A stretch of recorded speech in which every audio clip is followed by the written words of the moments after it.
Assalamualaikum warahmatullahi wabarakatuh. Bismillahirrahmanirrahim. Alhamdulillahirabbil alamin. Allahumma shalli wa sallim ala sayidina Muhammadin wa ala ali sayidina Muhammad.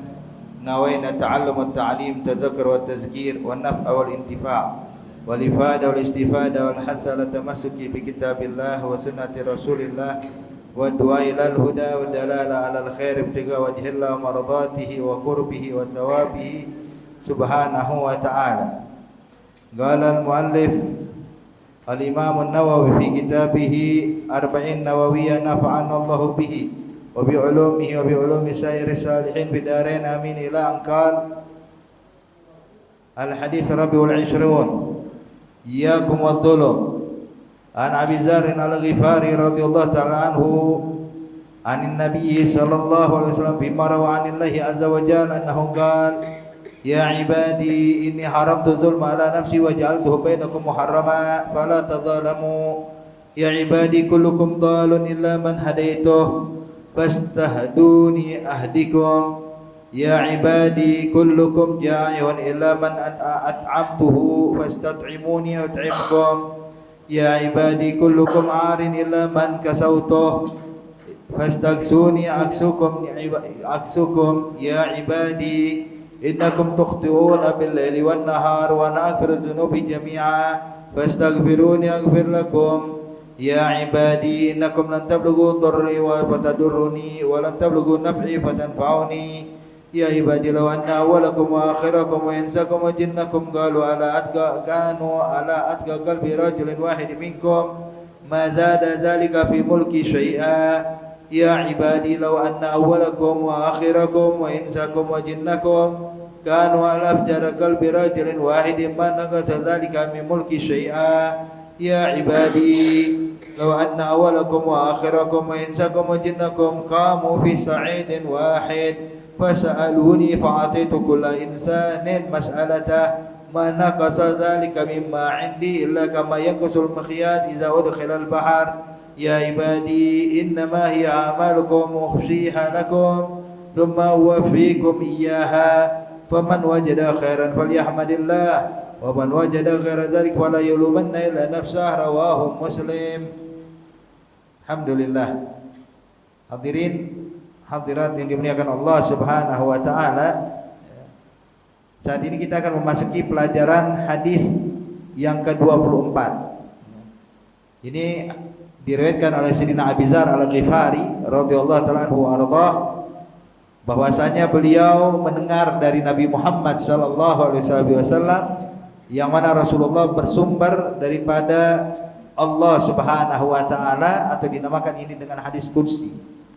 Jadi perbedaan antara hadis qudsi dengan Al-Qur'an itu disebutkan oleh ulama bahwa perbedaannya kurang lebih ada 10 perbedaan antara Al-Qur'an dengan hadis qudsi. Keduanya sama-sama firman Allah.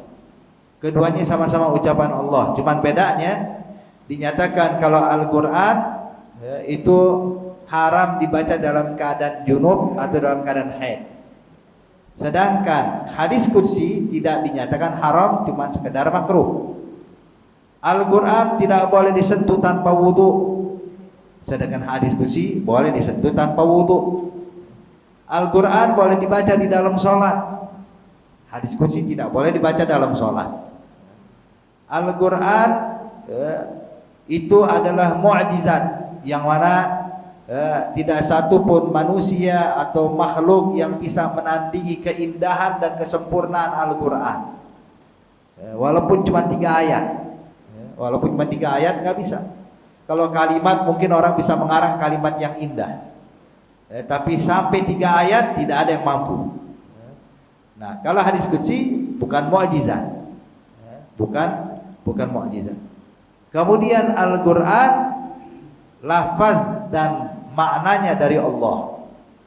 Sedangkan hadis qudsi lafaznya dari Nabi Muhammad, maknanya dari Allah. Makanya kalau Al-Qur'an Pak, nggak boleh orang meriwayatkan Al-Qur'an atau membaca Al-Qur'an bilang sebagaimana yang saya pahami atau sebagaimana Allah berfirman, dia ayatnya nggak hafal, cuman kurang lebih bunyinya kayak begini. Ada nggak boleh kalau Al-Qur'an. Tapi kalau hadis boleh. Dia masalah tidak menghafal nih. Contoh hadis tentang masalah niat. Innamal a'malu binniyat wa innamal likulli imri'in ma nawa. Sedangkan dia kemungkinan kalau itu ingin menyampaikan ini hadis lupa hadisnya.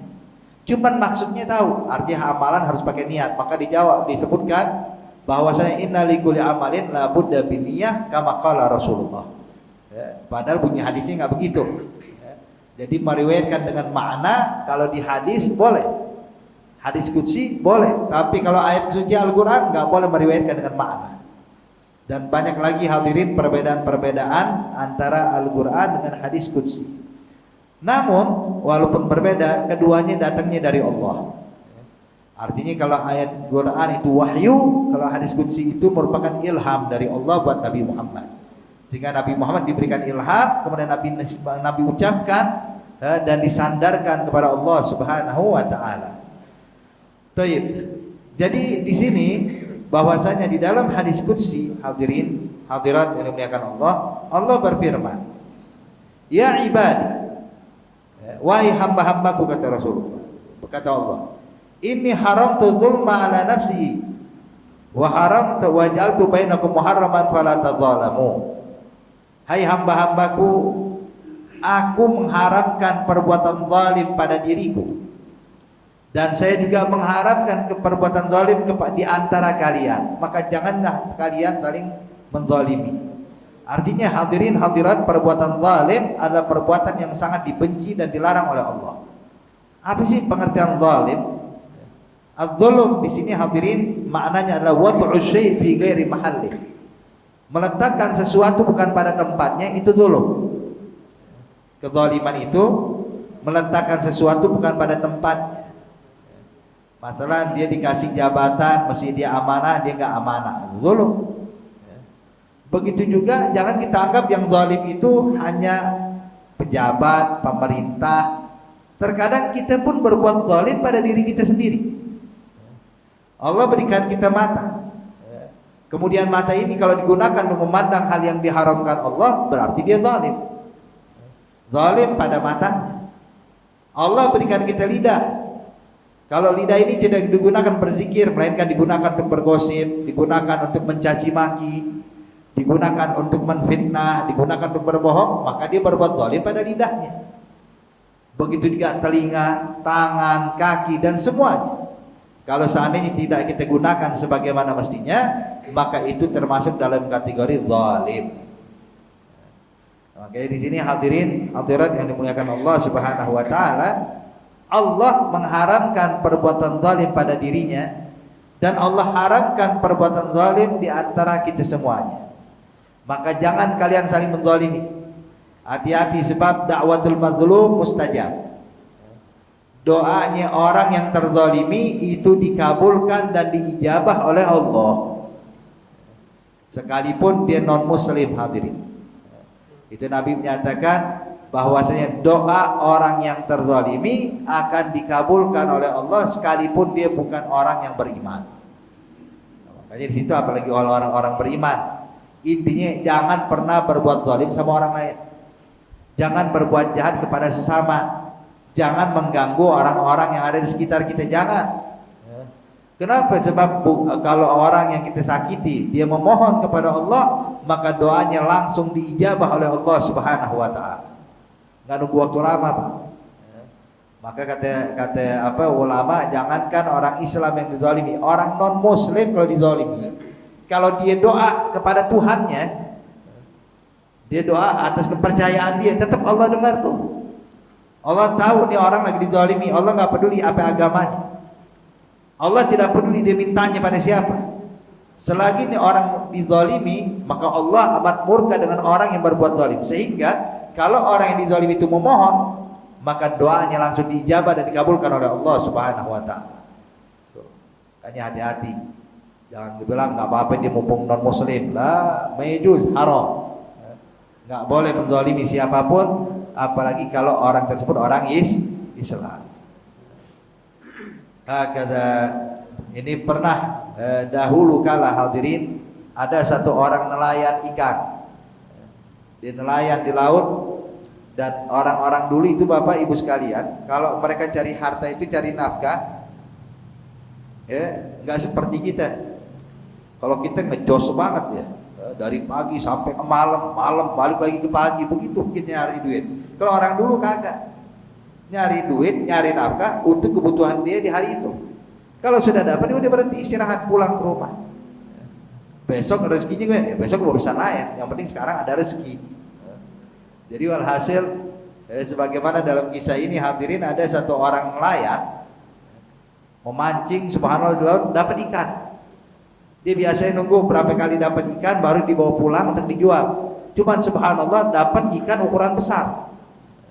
Dia bilang subhanallah, ini mah kalau dapat ikan ukuran besar kayak begini, ini cukup buat makan di hari.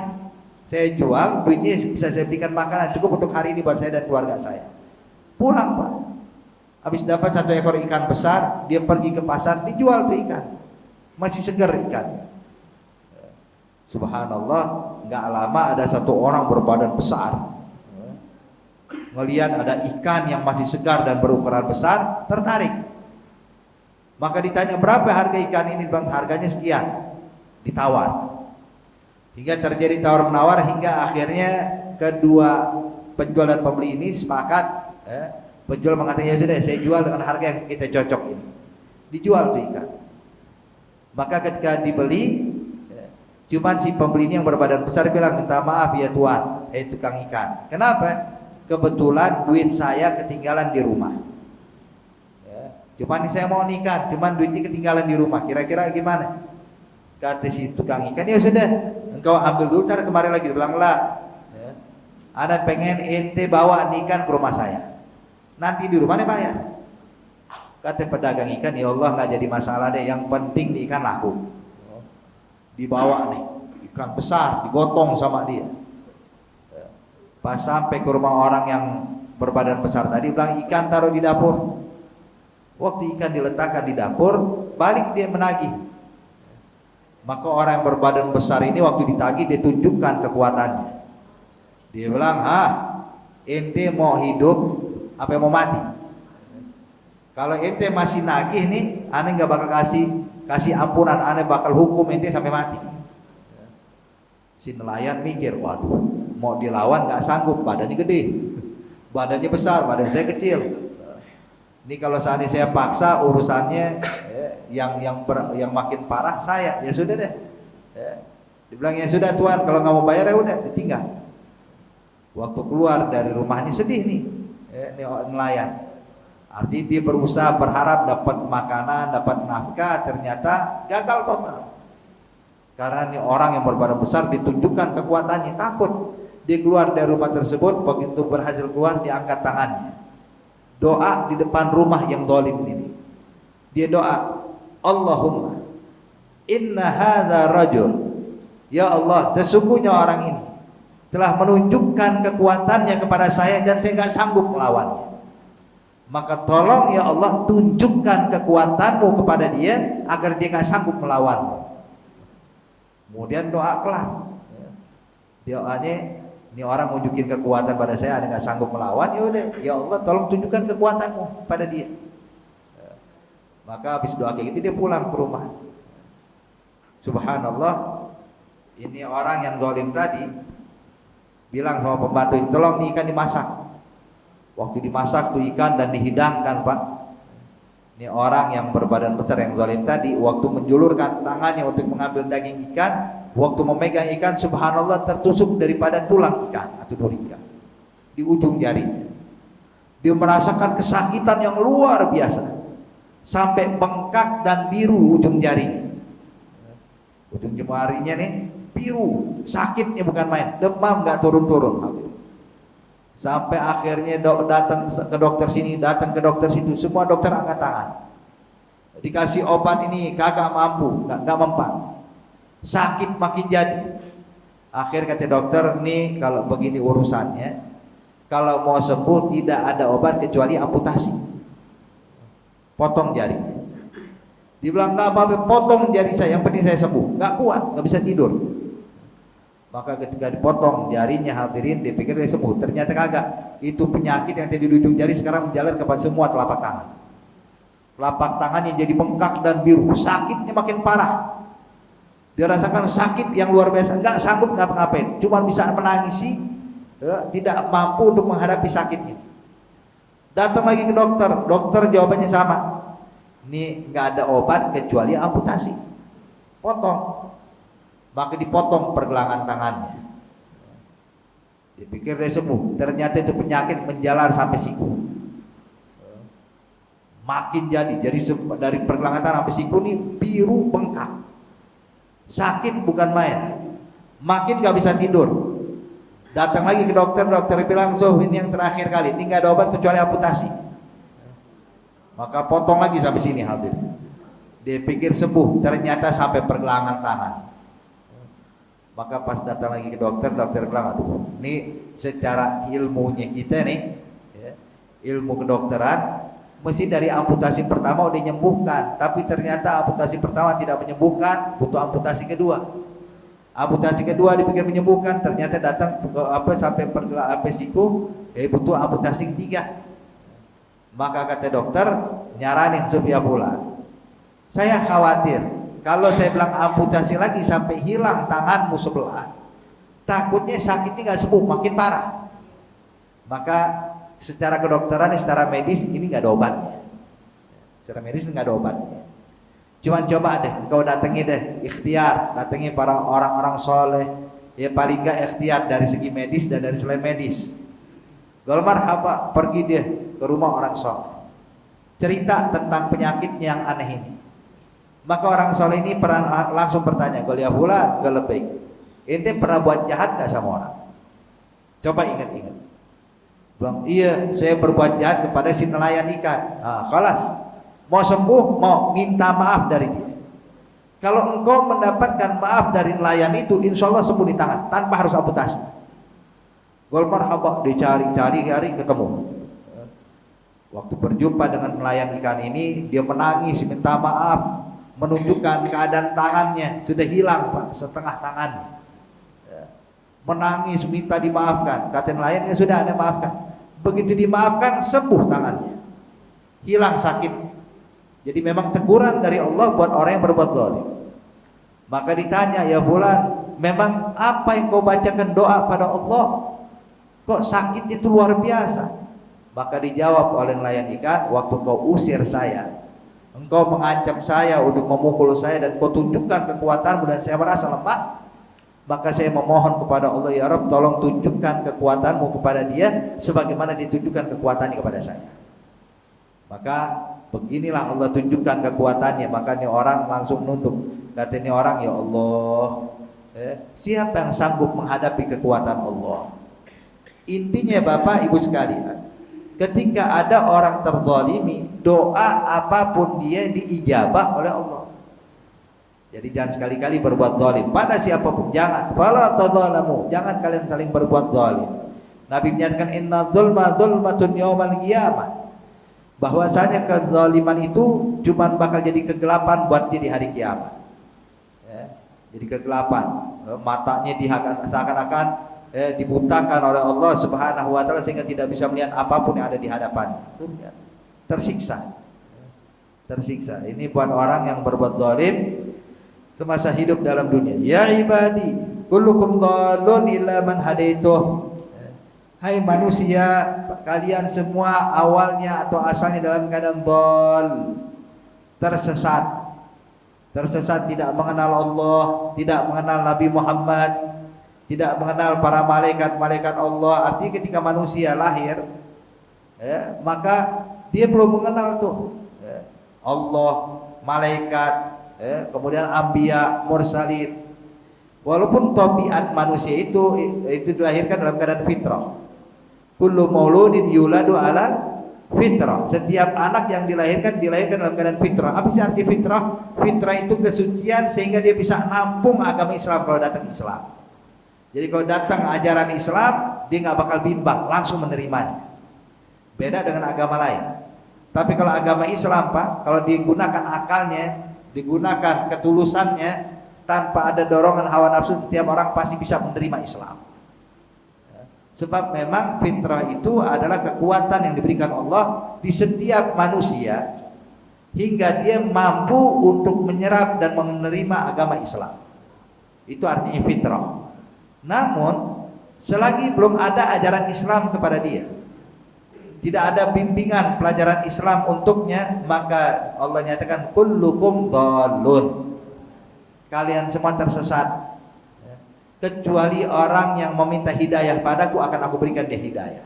Fastahduni ahdikum, minta padaku hidayah, aku kabulkan dan aku berikan hidayah buat kalian. Makanya kita hadirin hadirat yang dimuliakan Allah, paling minimal Bapak Ibu sekalian setiap hari kita minta dapat hidayah paling minimal 17 kali.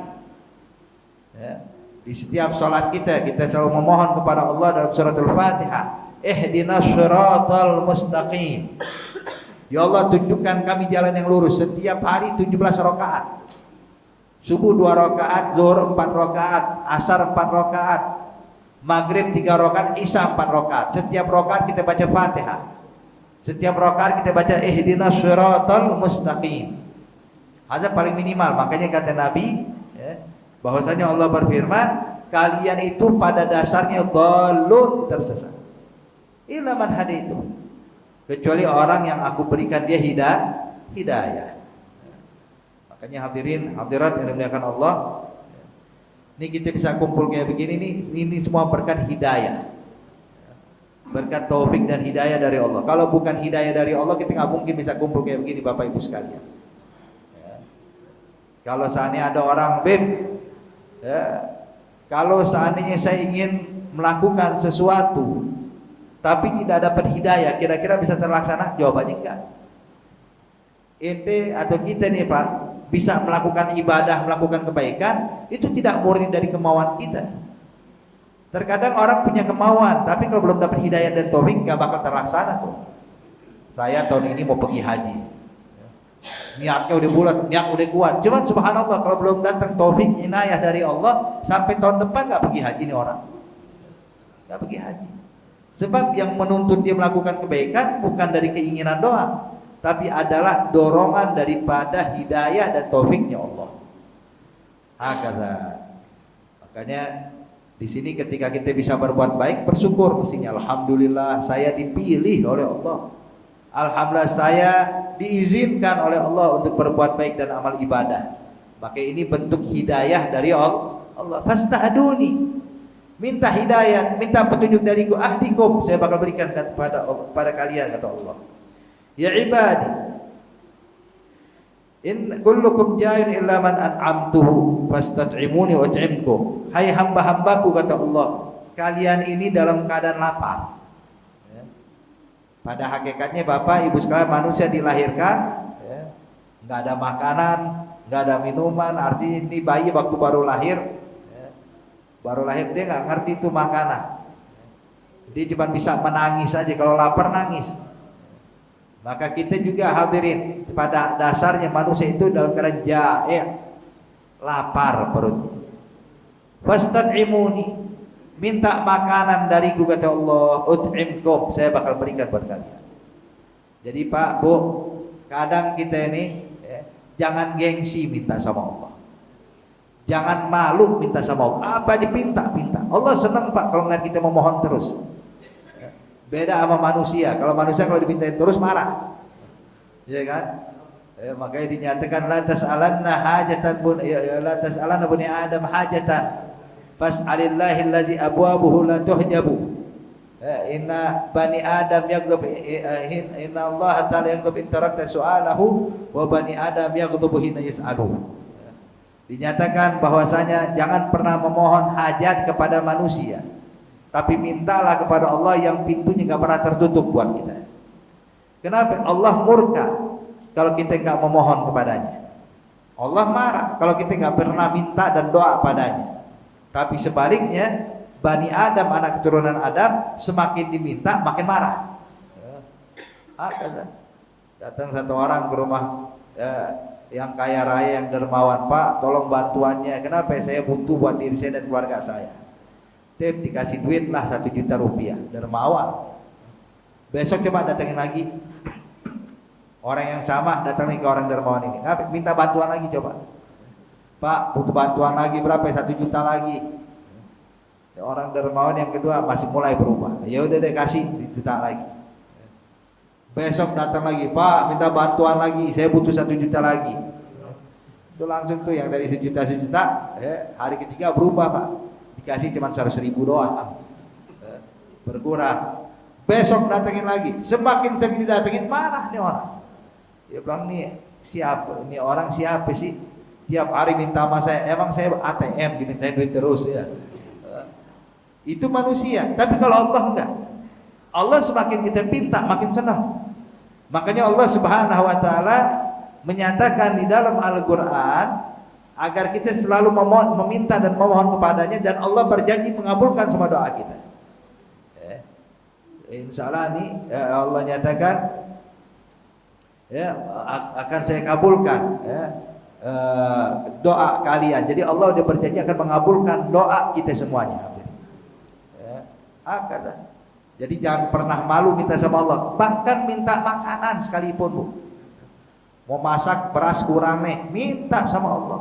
Minta doa. Kita nggak perlu doa terang-terangan ke orang-orang. Ya Allah, saya butuh beras. Nggak perlu, cukup dalam hati kita minta. Atau angkat tangan kita minta kepada Allah. Sholat ya Rabb, di rumah beras habis, saya bingung nih buat makan gimana. Minta. Tuh Allah bakal aturkan tuh beras datang ke rumah kita hadirin. Allah bakal aturkan. Ud'uni astajib lakum. Minta padaku, aku kabulkan kata Allah. Makanya dulu Nabi Allah Ibrahim alaihissalam dalam riwayat hadirin, Nabi Ibrahim alaihissalam ketika dia butuh untuk makan malam buat keluarganya, waktu pulang ke rumah Nabi Ibrahim melihat anaknya kelaparan. Ditanya kenapa anak kita? Bang, anak kita nangis gara-gara kelaparan belum makan malam. Kata Nabi Ibrahim, kalau gitu yaudah aneh keluar dulu nyari makanan. Keluar Nabi Ibrahim. Subhanallah, ketika keluar dari rumah berusaha mencari nafkah, nggak dapat. Nihil. Nabi Ibrahim berharap anaknya udah tidur, balik lagi ke rumah. Waktu masuk ke rumah anaknya masih nangis, masih kelaparan. Keluar lagi Nabi Ibrahim, kagak dapat lagi. Sampai Nabi Ibrahim yang ketiga ini dia pulang dalam perasaan cemas. Ya anak saya udah tidur atau belum? Kalau udah tidur ya alhamdulillah. Tapi kalau belum tidur bingung mau cari duit di mana lagi malam-malam begini. Mau cari nafkah di mana lagi ini malam.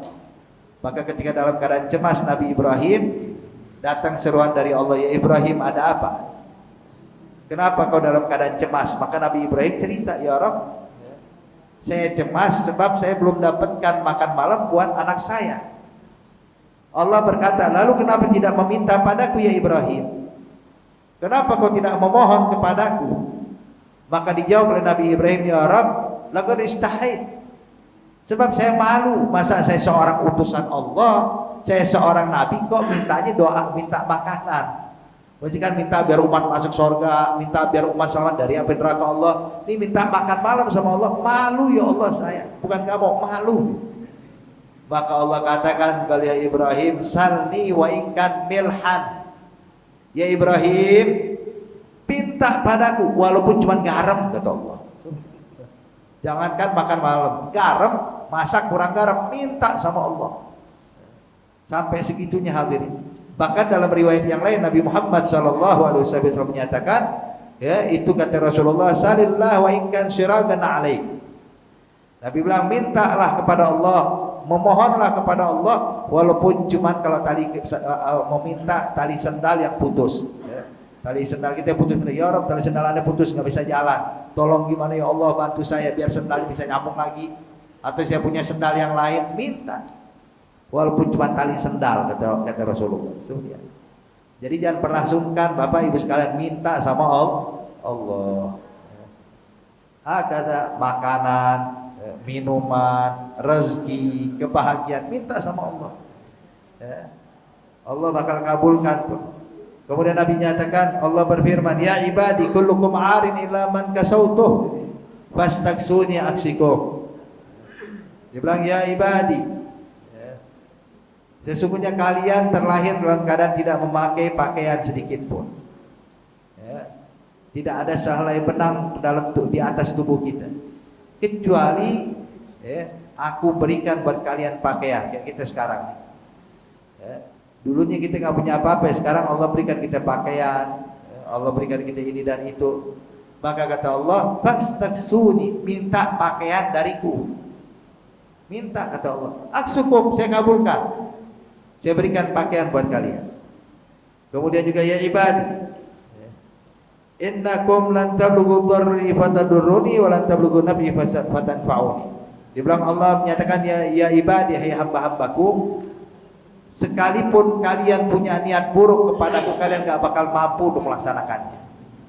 Punya niat buruk pada Allah, gak bakal mampu. Ini seperti Fir'aun. Fir'aun bilang kepada Haman. Haman ini ibaratnya jenderalnya ya. Jenderalnya Fir'aun. Ya Haman, siapkan buatku sur'a, bangunan yang tinggi biar saya bisa berhadapan langsung dengan Tuhannya Musa. Maka dibangunkanlah oleh Haman tuh piramida yang ada sekarang tuh. Ya, menjulang tinggi. Zaman Fir'aun kalau itu bangunan paling tinggi Pak, piramida. Cuma dulu rumah tuh kecil-kecil semua. Zaman Fir'aun belum ada bangunan bertingkat penyakar langit. Fir'aun bilang, bangunkan aku bangunan yang tinggi. Kenapa? Biar saya bisa berjumpa dengan Tuhannya Musa. Biar saya bisa berhadapan. Biar saya tunjukkan kekuatan saya, kata Fir'aun. Niatnya jahat sama Allah. Tapi apakah mengganggu Allah? Enggak. Fala tadurroni. Kejahatan kalian, niat busuk dan niat buruk kalian enggak bakal mengganggu saya, kata Allah. Sebaliknya, kalau ada orang berusaha berbuat baik sama Allah, berbuat baik kepada Allah, tetap gak bakal memberikan manfaat buat Allah. Jadi niat buruk kita gak mengganggu Allah, niat baik kita tidak memberikan manfaat buat Allah. Yang ada kembalinya pada kita masing-masing. Itu niat buruk bakal kembali keburukan, niat baik bakal kembali kebaikan. Tapi Allah Subhanahu wa taala gak bakal bisa diganggu, disakiti dan lain-lainnya, atau diberikan sesuatu yang bisa memberikan manfaat bagi Allah. Lah, Allah tidak membutuhkan itu semuanya. Ya. Kemudian dinyatakan, ya ibadi, hai hamba-hambaku, lau anna awalakum wa akhirakum wa insakum wa jinnakum. Kalau kalian dari yang pertama, makhluk yang pertama Nabi Adam, hingga makhluk yang terakhir atau manusia yang paling akhir, bangsa manusia, bangsa jin, semua dikumpulkan di dalam semua dikumpulkan oleh Allah Subhanahu wa taala, dan kalian ini sifat kalian seperti orang yang paling terbaik di sisi Allah. Jadi kalau manusia dan jin dari yang pertama hingga yang terakhir, sifatnya Pak, budi pekertinya, akhlaknya kayak Nabi Muhammad sekalipun, itu tidak menambahkan kekayaan Allah. Jadi jangan pernah beranggapan kita ini punya punya minnah, punya jasa pada Allah. Lah, jangan pernah beranggapan kayak begitu. Sebagus apapun kita nggak bakal bisa menebus kebaikan Allah. Jadi jangan pernah merasa punya jasa. Wah, Allah ntar di akhirat kayaknya bakal masukin saya ke dalam sorga. Selamat saya dari api neraka Allah. Kenapa? Ini masjid ada yang bangun. Terus kalau yang bangun kenapa? Berarti nanti Allah bakal berbuat baik sama saya. Ini orang yang kayak begini, Bapak Ibu sekalian, dia nggak sadar kalau dia sedang ada minnah. Artinya menganggap kalau dirinya punya jasa pada Allah. Kita nggak bakal bisa memiliki jasa di hadapan Allah. Terus terang nih, orang yang gini adalah orang yang lupa hadirin. Dia bilang, ini masjid saya yang bangun, maka Allah harus mengangkat derajat saya. Allah harus memasukkan saya ke dalam surga. Kenapa? Saya suka bangun masjid. Saya biasa membantu anak yatim. Ini orang yang kayak gini nih adalah orang yang nggak sadar. Kenapa? Tuh ente bisa bangun masjid, duitnya dari mana? Rezekinya dari siapa? Dari Allah. Terus kenapa kita yang mau minta jasa kepada Allah? Ini ibaratnya Pak, ibaratnya kalau seandainya saya nitip uang pada Bapak, Pak, saya nitip uang ya, tolong nih duit, tolong masukin buat buat amal jariah di masjid. Ini duit tolong di ini. Terus dia dengan bangganya bilang, ini masjid kebangun ya sebab saya.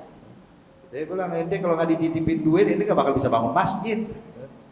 Nggak, walau keluar spesial pun nggak punya apa-apa. Kalian bisa berbuat baik karena rezekinya dari Allah. Maka semestinya yang patut memiliki jasa adalah pemberi yang pertama, itu Allah. Kita cuma wakil, makanya yang namanya wakil nggak bisa membanggakan diri. Saya cuma wakil. Jelas hadirin ya. Makanya oleh karena itu, kayak seandainya ada satu orang, dia bilang, Pak, saya mau keluar kota, ini rumah tolong jagain ya. Saya titip rumah nih. Terus kita mau bangga banget, ini rumah saya. Oh, nggak bisa, bukan rumah ente, rumah titipan. Pemiliknya lagi keluar kota. Arti kalau pemiliknya datang, ente minggir. Nah, begitulah keadaan kita, cuma wakil. Makanya kalau ada orang merasa diri punya jasa sama Allah, ini salah alamat namanya. Jadi nggak boleh kita merasa kalau kita punya jasa pada Allah. Jangan. Makanya dinyatakan, kalau kalian ini bahkan memiliki sifat seperti Nabi Muhammad, semuanya kayak Rasulullah sifatnya, itu nggak bakal menambahkan kekayaan Allah, tidak menambahkan kedudukan kerajaan Allah Subhanahu wa ta'ala. Begitu juga sebaliknya, kalau seandainya kalian yang pertama hingga yang terakhir, manusia dan jinnya, memiliki sifat yang paling buruk di antara kalian, sifatnya seperti iblis, sifatnya seperti syaitan atau Fir'aun, manusia yang pertama hingga yang terakhir sifatnya kayak Fir'aun, Pak, tetap nggak bakal mengurangi kedudukan Allah. Ente mau buat baik, ente mau buat jahat, nggak merugikan Allah. Tidak memberikan manfaat buat Allah, juga tidak merugikan buat Allah. Yang ada yang beruntung kita, yang rugi kita. Ente berbuat baik, yang untung kita, bukan Allah. Kita berbuat jahat, yang rugi kita, bukan Allah. Jadi jangan sampai kita beranggapan saya bisa begini, biar sebagai biar Allah melihat, oh, nanti di akhirat nolong saya punya jasa. Atau sebaliknya, kita hidup susah, rezeki mampet. Bang, oh Allah nggak memberikan saya rezeki, ya udah mulai besok saya nggak mau sholat, mulai besok saya nggak mau puasa. Apakah itu merugikan Allah? Enggak, tidak merugikan Allah sama sekali. Yang rugi dia. Itu udah susah rezeki di dunia, udah hidup susah di dunia, nggak mau sholat, wah susah lagi di akhirat. Allah nggak bakal rugi hadirin. Jadi tidak mungkin kita bisa mengganggu kekuasaan Allah.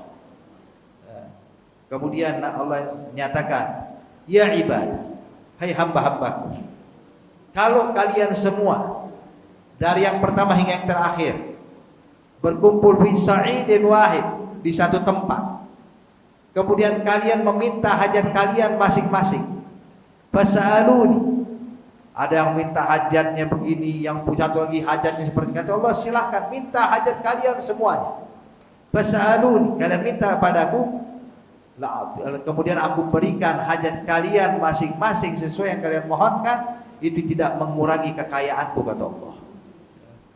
Semuanya kalian minta, semuanya dalam satu waktu, dari yang pertama hingga terakhir, ins wal jin, meminta hajat masing-masing aku kabulkan, tidak mengurangi kekayaanku, kata Allah. Melainkan seperti kayak jarum dicelupkan ke laut, kemudian diangkat lagi, yang menempel, air yang menempel dengan jarum, itu hajat kita yang dikabulkan Allah. Lautan itu kekuasaan Allah dan kekayaan Allah, nggak berkurang sedikit pun. Jadi jangan pernah ngerasa, oh, Allah nih, saya minta hajat, apa kegedean kali ya Allah nggak mampu lah. Allah maha mampu, maha mampu memberikan mengabulkan doamu. Namun ternyata terkadang Bapak tidak langsung dikabulkan doa oleh Allah Subhanahu wa ta'ala sebab hikmah. Ada hikmah. Ada orang doa sekarang, Bu, langsung diijabah sama Allah kontak. Mintanya 100, dikirim 100. Ada orang doanya diijabah oleh Allah cuma nggak kontak. Sedikit-sedikit. Mintanya 100, dikasih 20 dulu. Ntar bulan depan 20 lagi. Ntar tahun depan 20 berikutnya. Dikabulkan sama Allah. Cuma bertahap. Ini bertahapnya Allah berikan buat di secara bertahap, bukan karena Allah nggak mampu ngasih langsung. Allah mampu. Cuman masalahnya hadirin, ada hikmah di balik itu semuanya. Ada orang doa, Bapak Ibu sekalian, minta 100 sampai meninggal nggak dikabulkan oleh Allah. Sampai meninggal doa nggak dikabulkan. Nah ini pun juga berarti bukan berarti Allah bohong lah. Itu orang yang nggak dikabulkan doanya di dalam dunia, Allah bakal gantikan buat dengan pahala nanti di akhirat. Sehingga nanti ini orang, Bu, Waktu dibangkitkan di hadapan Allah di padang mahsyar, dia ngelihat pahalanya banyak, bukan banyak. Sampai dibilang pada Allah, ya Rabb, ini nggak salah. Perasaan salat saya nggak sebanyak ini, puasa saya nggak sebanyak ini, ibadah saya nggak sebanyak ini. Kok pahalanya banyak? Benar punya saya, kata Allah, benar. Lalu kenapa bisa banyak kayak begini ya Allah? Allah katakan, sebab saya campurkan dengan doamu yang di dalam dunia yang tidak aku kabulkan di dunia, aku kabulkan di akhirat. Ya, maka ini semuanya pahala doanya ente. Pahala doanya ente ini semua nih. Maka nih hamba dengar kayak gitu, ya Allah, kalau begitu Pak dari dulu jadi kabulin deh doa saya semuanya. Minta cuman gak usah dikabulin di dunia, enakan dikabulin di akhirat Pak. Dikabulin dunia cuman sementara, tapi kalau dikabulkan di akhirat bisa selama-lamanya kita dalam surga. Jadi jangan ngeluh kalau kita doa kok nggak dikabulkan, tenang, nggak dikabulkan, kelas, nggak apa-apa, doa terus. Kenapa? Ntar di akhirat kita bakal dapetin pahala doanya. Jadi jangan sungkan, doa nggak dijawab terus ngambek lagi sama Allah. Allah nggak pengertian, Allah nggak dengar doa saya lah. Jangan, hikmah. Allah tahu apa yang kita butuhkan. Pak, Bu, kita nggak minta aja dikasih sama Allah. Coba siapa di antara kita yang mulai tadi subuh doa sama Allah, ya Rabb izinkan saya biar sampai hidup sampai ntar malam nih, ada? Lupa kita minta. Ya Allah izinkan saya biar bisa bernafas nih hari, ada? Ya Allah saya pengen hidup sehat nih hari, ada kita minta kepada Allah? Enggak. Tapi diberikan nggak sama Allah? Dikasih. Saat ini kita bisa bernafas, kita diberi kesehatan oleh Allah Subhanahu wa taala. Anggota tubuh kita masih berfungsi, hanya nikmat dari Allah. Walaupun terkadang kita lupa minta. Jadi intinya, yang kita nggak minta aja dikasih, apalagi yang kita minta. Yang nggak dipinta Allah kasih. Yang kita lupa memohon Allah kabulkan. Lalu bagaimana dengan apa yang kita minta dan kita mohon pada Allah? Pasti diijabah dan dikabulkan Allah. Hakata. Makanya jangan pernah sungkan, minta sama Allah apapun. Dan ingat, la tasta'jil, jangan terburu-buru dalam doa. Maksud terburu-buru gimana? Buru-buru pengen cepet diijabah. Ya Rabb, ini udah 3 hari nih doa kok nggak dikabulkan. Jangan, doa aja dulu. Perbanyak doa, mau 5 hari, mau setahun, 2 tahun, nggak apa-apa, doa aja. Doa itu, doanya kita tuh setiap kali kita memohon tuh diijabah oleh Allah, nggak di dunia, di akhirat. Dan hati-hati juga Bapak Ibu sekalian, jangan pernah merasa bangga dulu kalau kita doa atau langsung diijabah sama Allah. Hati-hati. Jangan kita senang, wah Allah nih sayang banget sama saya. Kenapa? Sebab kalau saya doa langsung diijabah, Allah sayang banget sama saya. Tar dulu. Itu kadang-kadang suka begitu tuh. Makanya hadirin hadirat itu ada riwayat hadis. Ada riwayat hadis. Jadi ada satu orang soleh Pak, doa munajat sama Allah berulang kali, sama Allah didiemin, nggak diijabah. Tiap hari ini orang soleh minta, kagak diijabah. Gak lama suatu malam ada orang ahli maksiat, orang fasik, lagi punya hajat besar, doa sama Allah. Begitu dia doa, Allah langsung bilang kepada malaikat, yang ini kabulin sekarang juga. Ini orang fasik nih, kabulin sekarang juga doa. Malaikat nurut, cuman bingung malaikat, ya Rabb, kenapa ini orang soleh doa berulang kali kau belum ijabah, tapi ini orang fasik baru sekali kau ijabah. Benar nih ya Allah, kata Allah, benar. Kenapa ya Allah? Allah bilang, ini orang soleh waktu berdoa aneh senang dengan suaranya. Jadi saya kalau berikan doa, kabulkan doanya dari doa pertama, takutnya besok nggak doa lagi. Jadi Anda biarin dulu. Kenapa? Biar Anda bisa sering dengar suaranya. Sedangkan ini orang fasik, suaranya sumbang, nggak enak didengar. Kalau saya nggak ijabah sekarang, besok doa lagi, sumpah kasih aja udah, biar selesai urusan. Tuh. Jadi jangan kita beranggapan, wah Allah sayang sama saya. Tunggu dulu, sholat kita gimana ya? Ibadah kita gimana? Jangan doa langsung diijabah, ternyata itu istidraj. Jadi intinya hadirin, pokoknya kita kalau minta sama Allah apapun itu nggak bakal mengurangi kekuasaan Allah dan mengurangi kekayaan Allah. Minta apa aja, minta apa aja. Mau dunia akhirat minta. Bahkan kalau mau minta akhirat jangan tanggung-tanggung, minta. Kata Nabi Muhammad, "Insa'altal jannah fas'alil firdausil a'la." Nabi bilang kalau kalian minta surga, minta sekalian surga firdaus, jangan nanggung-nanggung.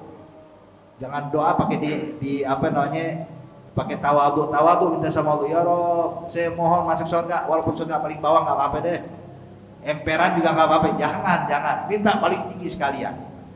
Mumpung Allah dijanji, ud'uni astajib lakum, minta kepada Allah. Kemudian Nabi menyatakan, ya ibadi innama amalukum wahsiha lakum, hai hamba-hambaku, sesungguhnya amal perbuatan kalian aku hitung, nggak ada yang luput. Allah tahu semua amal kita, Pak. Apa yang kita ucapkan, apa yang kita lakukan, apa yang kita pandang, apa yang kita dengar, itu Allah lihat semuanya. Wahsiha lakum tsumma uwafi iyaha, kemudian saya bakal kabulkan dan kami balas, kami ganjar setiap amal perbuatan yang kalian lakukan. Faman wajada khairan, kalau kalian melakukan kebaikan, falyahmadillah, maka bersyukurlah pada Allah. Kalau kalian diberi kesempatan untuk berbuat baik kayak kita sekarang nih, bersyukur, digerakkan langkah kaki kita, dimudahkan segala urusan kita, kita bisa duduk di masjid i'tikaf antara maghrib dengan isya, falyahmadillah. Kemudian Nabi nyatakan, Allah berfirman, wa man wajada ghaira dzalik, kalau kalian berbuat keburukan, berbuat maksiat, fala yalumanna ila nafsa, maka jangan salahkan siapa-siapa, tapi salahkan dirinya, kenapa tidak berusaha berbuat baik. Hakada. Jadi intinya hadirin hadirat yang dimuliakan Allah, hadzal hadis dinamakan hadis qudsi sebab ini disandarkan oleh Nabi Muhammad kepada Allah Subhanahu wa taala. Maka oleh karena itu kita berharap insyaallah satu hadis yang kita baca ini bisa bermanfaat buat kehidupan kita. Jangan pernah sungkan memohon kepada Allah, laksanakan taat ibadah, patuh kepada Allah, jangan berbuat zalim pada siapapun. Insyaallah Allah jaga kita, Allah lindungi kita, dan Allah jadikan kita manusia-manusia yang dipilih oleh Allah untuk melakukan kebaikan, diselamatkan dari perbuatan maksiat dan diharapkan Allah. Amin ya rabbal alamin. Al-Fatihah bil qabul wa tabiqatul ma'mul.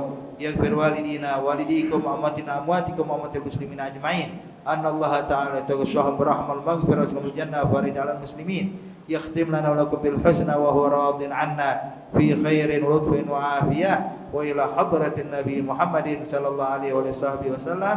Al-Fatihah.